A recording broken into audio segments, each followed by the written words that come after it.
उत्तर प्रदेशના પ્રયાગરાજમાં મહાકુંભના મેળાનો આજે બીજો દિવસ। પ્રથમ દિવસે અંદાજે 1,64,00,000 ભક્તોએ આસ્થાની ડૂબકી લગાવી, તો આજે બીજા દિવસે વહેલી સવારથી સાધુઓની સાથે શ્રદ્ધાળુઓ અમૃત સ્નાન કરી રહ્યા છે। 44 ઘાટ ઉપર પરોઢિયે સવારે 4 વાગ્યાથી અમૃત સ્નાન કરવામાં આવી રહ્યું છે। પ્રશાસનના દાવા મુજબ જર્મની, બ્રાઝિલ, રશિયા સહિત 20 દેશોમાંથી વિદેશી મહેમાનો પણ મહાકુંભનો લાભ લેવા તેમજ પર્યટક નિહાળવા માટે પહોંચ્યા છે।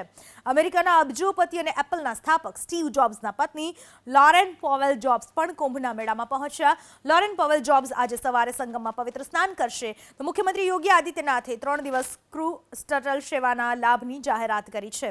અહીંયા અંદાજે 500 જેટલી શટલ સેવા ચાલી રહી છે। મહાકુંભના મેળાનો આજે બીજો દિવસ છે। શાહી સ્નાન કરવા માટે લાખો શ્રદ્ધાળુઓથી માંડીને સાધુ સંતો પણ ઉમટી પડ્યા છે। આસ્થાની ડૂબકી લગાવવામાં આવી રહી છે। કુંભના મેળાનું ખૂબ જ મહત્વ જોવા મળી રહે છે। મહાકુંભનો મેળો જેનો ઉલ્લેખ શાસ્ત્રોમાં પણ જોવા મળે છે અને કહેવામાં આવે છે કે જ્યારે આ મહાકુંભના મેળામાં પવિત્ર સ્નાન કરવામાં આવે તો તમામ પાપ ધોવાઈ જાય છે। દૂર દૂરથી ન માત્ર દેશમાંથી પરંતુ વિદેશમાંથી પણ ભક્તો આવે છે અને મહાકુંભના મેળામાં આસ્થાની ડૂબકી લગાવતા જોવા મળે છે। હર હર ગંગે, હર હર મહાદેવના નાદ સાથે ત્રિવેણી સંગમમાં ડૂબકી લગાવવામાં આવે છે।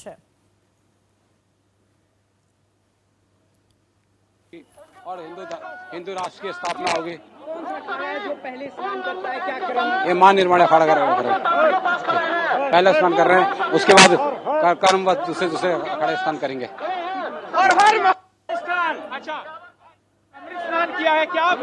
अरे बहुत अच्छा, सब अच्छा, देश का अच्छा हो, सब शांति हो, सब कुशल रहे और अपन प्रेम भावना से समय मिले।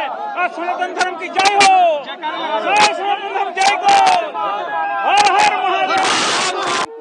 आज पावन पवित्र अखाड़ा महानिर्वाणी अखाड़ा भूतान में भविष्य तक जैसा स्नान पहले कभी नहीं हुआ है। ये मेरा 5वां कुंभ है।